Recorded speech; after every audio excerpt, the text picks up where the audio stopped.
सरकार को हमारी यही विनती है कि कोई जगह डेवलपमेंट होता है तो कम से कम जो विस्तार के अंदर, जैसे ग्यासू भाई ने बताया कि साबरमती रिवर फ्रंट के अंदर डेवलपमेंट होता था तो वहाँ तमाम लोगों के जो मकान थे, झोपड़े थे, पक्के मकान थे, उन सबको वैकल्पिक व्यवस्था दी गई। उसके बाद में उनको वहाँ से हटाया गया।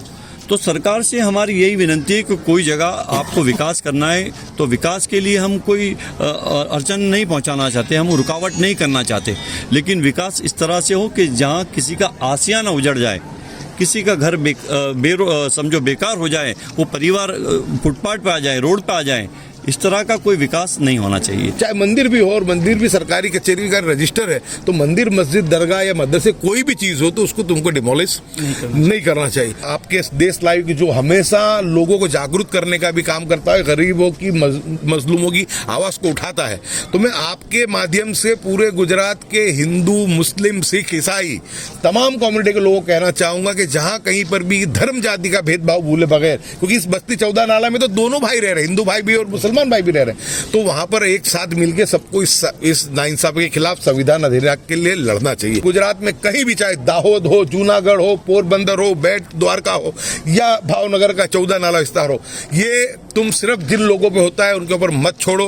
हम ये सोचते हैं कि आज इसकी बारी है, कल उसकी बारी है, ये मत भूलो कल तुम्हारी भी बारी है। इसलिए अब इस बहरे मूंगे लोगों के सामने सबको एकजुट होकर के मजबूती के साथ कानूनी प्रक्रिया और संवैधानिक हक लेने के लिए गांधीवादी तरीके से, कोई हमको अहिंसा नहीं करनी है, हमको हिंदू मुस्लिम को साथ मिल करके हमारी लड़ाई को आगे लड़ना पड़ेगा। आप देख रहे हैं देश लाइव, देश की आवाज। मैं सहल कुरैशी इस वक्त भावनगर में मौजूद हूं। भावनगर का 14 नाला इलाका जिसे कहा जाता है, पिछले 2 दिनों से काफ़ी सुर्खियों में है कि यहाँ पर तकरीबन 300 से 350 मकान हैं। कुछ मकानों को पहले नोटिस दिए गए और उसके बाद में 130 मकानों को नोटिस दिए गए और मामला हाईकोर्ट तक पहुंचा। हाईकोर्ट से कुछ राहत मिली यहाँ के कुछ लोगों को, और जो लोग खुश हुआ करते थे कि अब्दुल के मकान पर बुलडोजर चला है, तो उन्हें सोचना चाहिए कि अब्दुल नहीं, हिंदू मुस्लिम सब यहाँ पर साथ में एक से कंधा मिलाकर खड़े हैं। ये असली भारत है जो अपने मकान को बचाने के लिए एक ऐसी सरकार से लड़ रहे हैं जो सरकार गरीबी नहीं, गरीबों को हटाना चाहती है। और यहाँ पर एक मकान के जब नोटिस मिले तो एक व्यक्ति की यहाँ पर मौत हो गई जब सदमा लगा कि मेरा आशियाना उजड़ जाएगा। हार्ट अटैक से उनकी मौत हो गई सदमे में। तो अहमदाबाद के जो विधायक हैं इमरान खेड़ावाला साहब और उनके साथ में कांग्रेस के पूर्व विधायक ग्यासुद्दीन शेख साहब यहाँ पर आए, लोगों से मुलाकात की। हम इनसे भी बात करेंगे क्योंकि काफ़ी अहम रोल रहा, मुख्यमंत्री तक आवाज़ पहुँचाई, उसके बाद में हाईकोर्ट के अंदर भी मामला गया, हाईकोर्ट से राहत मिली। ये तमाम चीज़ें दोनों विधायक हमेशा साथ में रहे। इमरान भाई, आप यहाँ पर आए, जो ये मकानों को जो नोटिस मिला, यहाँ पर हिंदू मुस्लिम सब साथ में और एक व्यक्ति की मौत भी हो गई। आपने यहाँ के गरीबों से बातचीत की, शुरू से आप इस मामले में मुख्यमंत्री से भी मिले, तमाम चीज़ें, क्या कहेंगे आप? सबसे पहले तो मैं जो यहाँ मरहूम यूसुफ भाई जो गुजर गए उनको खिराज अकीदत पेश करता हूँ कि अल्लाह ताला उन मरहूम को जन्नतुल फिरदौस में जगह अता फरमाए। आज यहाँ पर जो विस्तार 14 नाला विस्तार के अंदर हम लोग आए हैं और यहाँ लोगों को हमने देखा, हर एक चेहरे के ऊपर फिक्र दिखती है, तकलीफ़ दिखती है, चाहे हिंदू हो या चाहे मुसलमान हो, क्योंकि यहाँ दोनों कम्युनिटी के लोग साथ में मिलकर रहते हैं और दोनों की समस्या एक है। आज ये वक्त है कि हम कोई वोट मांगने नहीं आए, हम इनके साथ आज इनकी तकलीफ़ है, इनकी परेशानी है, वो परेशानी को किस तरह से दूर कर सकते हैं वो देखकर आज हम इनके बीच में हैं। खास करके जब गुजरात राज्य के मुख्यमंत्री भूपेंद्र भाई पटेल साहब को हमने ये बात बताई कि इनको नोटिस दे दी गई और ये नोटिस देने के बाद यहाँ जो यूसुफ भाई के सदमे से जिनका इंतकाल हो गया, अब वो विस्तार के अंदर कम से कम अभी डिमोलिशन नहीं होना चाहिए। तो मैं समझता हूँ कि यूसुफ भाई की शहादत जो है, जो शहीद वो हुए हैं, वो उनकी मौत हुई है, तो वो मैं समझता हूँ कि एड़े नहीं जाएगी उनको, लोगों को, यहाँ के जो लोग हैं 300-400 जो मकान हैं, वो मकान को मैं समझता हूँ इंसाफ मिलेगा। आज यहाँ पर जो हालात हैं, जो गरीब लोग हैं, यहाँ पर रोज़ ला के रोज़ खाने वाले लोग भी परेशान लोग हैं, तो इनकी परेशानी किस तरह से दूर हो, वो गुजरात राज्य के मुख्यमंत्री ने जब हमने बताया तो उन्होंने फ़ौरन उसी वक्त रात को यहाँ पर कमिश्नर या कलेक्टर उन लोगों को सूचना देकर ये काम रोका गया। और नामदार हाईकोर्ट जो हकीम साहब जो इसका पूरा केस देख रहे हैं, उन्होंने कोर्ट के अंदर जब ये बात रखी तो कोर्ट ने भी उनको 15 दिन का वक्त दिया है। तो यही बात है कि भाई जब कोर्ट ने 15 दिन का वक्त दिया है डॉक्यूमेंट्स तपासने के लिए, डॉक्यूमेंट्स देखने के लिए, तो वो 15 दिन के अंदर हमारे पास जो भी पुराने डॉक्यूमेंट्स हैं, जो 50 साल से हम लोग यहाँ रहते हैं, तो हमारे पास जो भी पुराना है वो कोर्ट में भी बता सकते हैं, हम कमिश्नर को भी बता सकते हैं। जब हम हमारे डॉक्यूमेंट्स, हमारे पुरावे बताएंगे तो सरकार ने कम से कम जो अभी डिमोलिशन की प्रक्रिया है वो कम से कम रोक सकती है।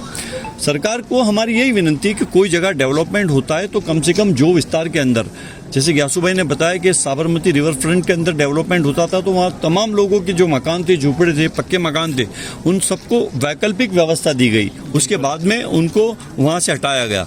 तो सरकार से हमारी यही विनती है कि कोई जगह आपको विकास करना है तो विकास के लिए हम कोई अड़चन नहीं पहुंचाना चाहते, हम रुकावट नहीं करना चाहते, लेकिन विकास इस तरह से हो कि जहां किसी का आसिया ना उजड़ जाए, किसी का घर समझो बेकार हो जाए, वो परिवार फुटपाथ पे आ जाए, रोड पे आ जाए, इस तरह का कोई विकास नहीं होना चाहिए। विकास चौकस होना चाहिए, लेकिन किसी के आसियाने को तोड़ कर नहीं, किसी के दिल को ठेस पहुंचा कर नहीं। तमाम समाज के, तमाम कम्युनिटी के लोग आज यहाँ पर मैं देख रहा हूँ कि वो दुखी है, तो उनके दुख के अंदर हम किस तरह से मदद कर सकते हैं। तो सरकार से मेरी यही विनती है कि वैकल्पिक व्यवस्था के बगैर गुजरात में कोई भी जगह पर डिमोलिशन नहीं होना चाहिए और इनको पूरी तरह से इंसाफ मिलना चाहिए। ठीक है इमरान भाई।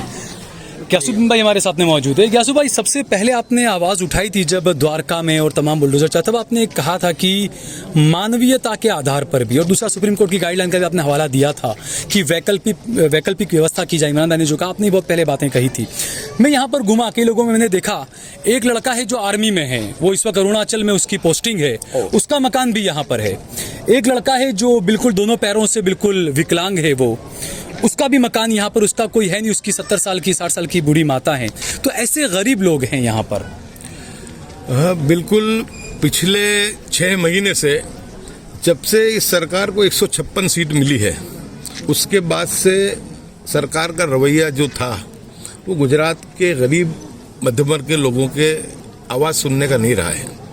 आपने बेट द्वार की बात की कि मैंने रजूआत की थी, मैंने की थी, लेकिन मेरे साथ में मेरे साथी धारासभ्य इमरान खेड़ावाला, क्योंकि हर काम गुजरात में जो भी नाइंसाफी के लिए लड़ना होता है हम दोनों मिलकर के साथ में लड़ते हैं। उसमें उस वक्त में भी मैं और इमरान खेड़ावाला और जावेद पीर ज़ादा साहब मुख्यमंत्री को मिले थे और हमने कहा था कि बेट द्वारका में 50 साल पुरानी, 100 साल पुरानी मज़ार शरीफ को शहीद किया गया, मस्जिदों को शहीद किया गया, वैकल्पिक व्यवस्था नहीं दी गई, यहाँ तक कि वहाँ के मछुआरों को फिशिंग करने भी नहीं दिया जा रहा है। तो उस बात को भी उस वक्त भी हमने तीनों ने मिलकर के रखी थी।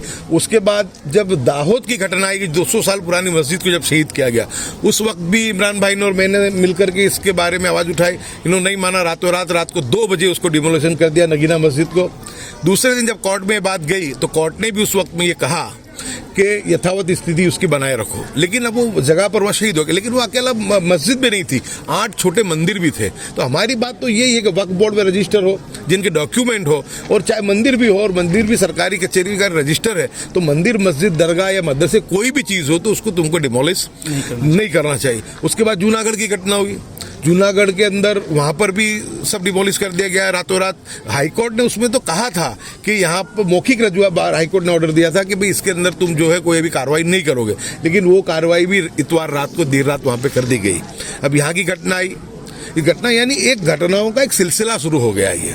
और आपने बताया कि आर्मी, जो देश की सेवा करने वाला जवान, वो भी यहाँ रहता है। और आज के तो लोग हैं नहीं, 40-50 साल से यहाँ लोग रहते हैं। मैंने आप पहले भी कहा कि अहमदाबाद में और पूरे गुजरात में बहुत सब जगह विकास का काम हुआ है, लेकिन सबसे पहले कहा तो उसी जगह पे उनको वो लोगों ने क्वार्टर्स बना के, EWS के मकान बना के उनको वहीं पर मकान दिए कि भाई अगर मानो कि 14 नाला के अंदर वो कर रहे हैं तो वहीं पे करके उन्होंने वहाँ पे उनको विकास, यहाँ तक कि उन लोगों को जब तक बाहर जाना पड़ा रहने के लिए उसका किराया भी उनको दिया गया। तो हमारी बात तो यही है कि सबसे पहले तो इस जगह को रिकॉग्नाइज करना चाहिए, इसको कायदेसर मान्यता देनी चाहिए, और वैकल्पिक व्यवस्था के बगैर यहाँ नहीं पूरे गुजरात में कहीं पर भी कुछ नहीं होना चाहिए। मेरी और इमरान खेड़ावाला की एक ही डिमांड मुख्यमंत्री साहब के पास रही है कि 30 दिन का नोटिस कम से कम होना चाहिए, क्योंकि जब किसी इंसान को फांसी की सजा भी दी जाती है तो उसको उसके बचाव का पूरा मौका दिया जाता है, और उससे पूरे एविडेंस को यहाँ तक के जो है राष्ट्रपति तक माफी की वो गुहार लगा सकता है। तो तुम कैसे जुमा के रोज तुम उसके अंदर तुम उसमें दोगे, नोटिस दोगे, और इतवार के दिन तुम किस तरीके से तोड़ोगे। तो लेकिन मुख्यमंत्री ने उस बात को सुनकर उस दिन उस पर अमल किया। हाईकोर्ट सत्यमेव जयते, हाईकोर्ट से भी ये बात आई है।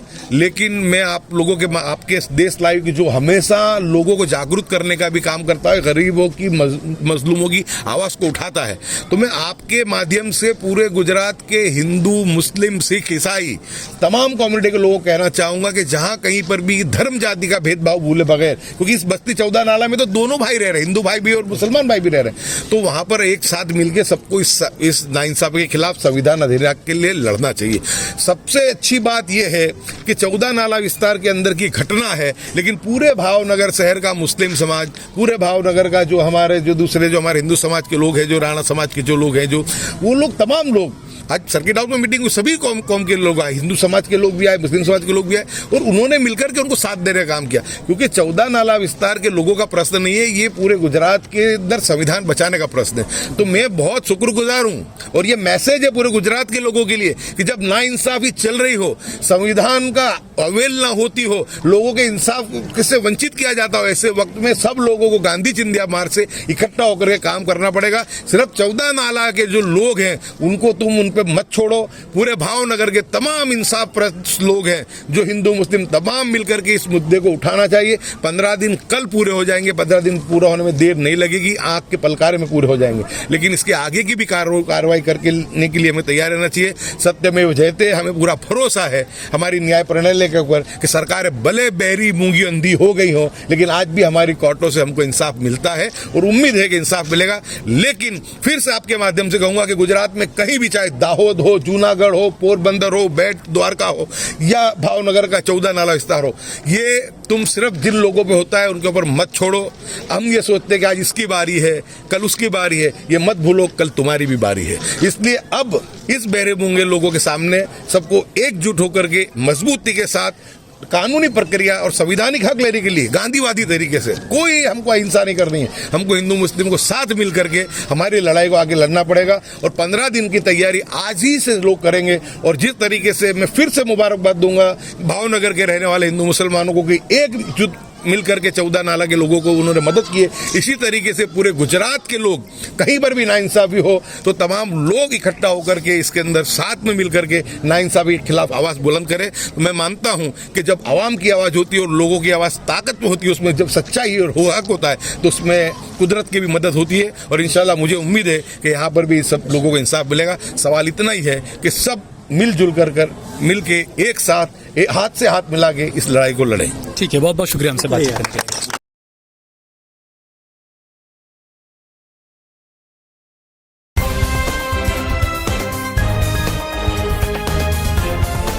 देश और दुनिया की तमाम छोटी और बड़ी खबरों के लिए हमारे चैनल को सब्सक्राइब करना न भूलें और बेल का बटन जरूर दबाएं।